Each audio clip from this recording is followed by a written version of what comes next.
All right, what's going on, y'all? Hey, I want to put out a quick video here about accountability for men like myself who are dealing with gender dysphoria by turning to Jesus and trusting Him to change us. It's been a process in my case, probably over the past, 7-8 years. I've really gotten serious with God on this issue, and I'm still struggling. So it seems lately, every about 3 or 4 months, that I fall back into exploring the internet and dabbling with it. And I have to say, the internet is really a good way to pour a lot of gasoline on that fire pretty quick. I feel bad for a lot of the young people really that are growing up now, that where I was at 20 years ago. And the internet, so much more advanced, so many more things out there. And I know the hook was set for me pretty deep when I was prepubescent, young adolescent. And so here I am 20 plus years later, still falling back into it. So I've decided to take some steps here that I know it's not going to solve what's going on wrong inside of me, but accountability is huge, because I know that as we turn to the gender dysphoria and give ourselves over to it, start entertaining transgender fantasies of feminine identity, we just want to isolate ourselves. At least I do. I just want to get away from people. I don't want to hear how wrong what I'm doing is. I want to kind of isolate and insulate myself. So, I have internet like most of us do on my smartphone. I got, my bedside table. I got a Kindle. I got my laptop here. I got my wife's laptop. I got her Kindle. I got 2 iPhones in the house. And pretty much any room I'm sitting in, I can get on the internet and start browsing. And I'm pretty, semi-tech savvy. I can look things up, delete history, kind of cover my tracks. And, that's kind of what I do. My wife, she'll ask me when she knows something's up, and I'm honest with her, and I let her know. But, it's embarrassing, and she doesn't really know the full extent of, all the different sites and maybe just the strange things that I look up. She knows that it's weird. She knows that it's wrong. And but I let her know. I don't try and hide it 100%. If she asks me, I'm honest. But I'm starting to put some blockages on my internet access, because free reign to the internet just doesn't seem to be healthy for me at this time of my life. And so my wife is going to help me out. I think any man that has this problem that we do, that gets married, it's just going to become a married man with the same problem. So getting married is not going to help fix you. But my wife has helped me a lot. She does hold me accountable. She inspires me. She helps me to fight in the battle when it's hard, because it's not just about me, but it's about her and about the kids.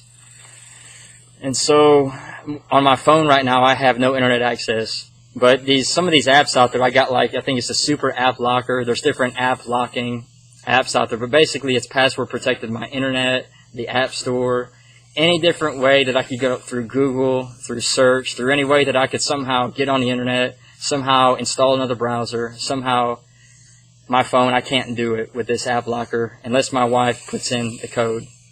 I can still get my email, still, get on LinkedIn, get on, some of the apps that I use, but no internet. So that'll be good, because when, I'm feeling vulnerable and weak, I can easily just get on that phone at different times during the day, at different places.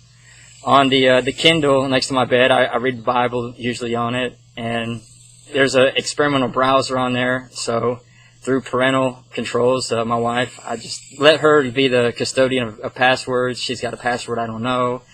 Now there's no internet, or I can't get on the store on that device either. On her laptop, I just had her put a password in, so I can't log on. On the 2 iPhones, there's the screen time app. Was able to limit screen time on the Safari. There's no way I can get on there. And then on this laptop, I still need to have internet. So I can use the internet all I want on this computer, but I installed a keylogger so that there's no way I can delete my tracks. And so she has access. She can look that up if she wants to anytime, look at my browsing history, any keystrokes I've made, anything that's been going on. And then I also put this particular account, I had it as an administrator. I've just become a regular user, so now that I can't uninstall programs or do some system things on Windows without her password, but I can still basically do everything I need on here. So I know that these safeguards aren't going to 100% solve my problem, but I know that when I'm feeling vulnerable, I'm being tempted, I feel discouraged, it's easy to just turn on the internet and start to let my mind wander and get myself deeper into trouble with this whole thing. So it's just going to be a lot harder for me. I really don't think on my computer right now I can't get around it unless I was like some super expert on how to get. I really, without having administrative rights, you can't do a whole lot. On my phone, I technically could somehow get around it, but she would know about it because the password she set would no longer be in effect if I uninstalled that program. So, I mean, I got to exercise some self-control. I can't make it like Fort Knox, but these things will, I think, hopefully put some speed bumps up and help me. But I'll put out another video here in a minute just to kind of describe my recent relapse and some of my recent struggles, and hopefully it'll be a help to me to kind of collect some of my thoughts, and focus as I seek to move forward, but also maybe it'd be helpful to somebody else out there.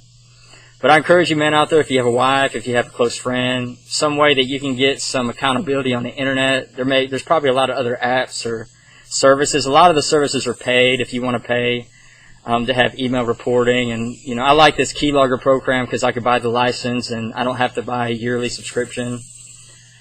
But we're going to try this and see if this helps me, because I'll probably be good for the next 3 or 4 months if the pattern proves right. And so I really don't necessarily need these safeguards because I'm back on the right track.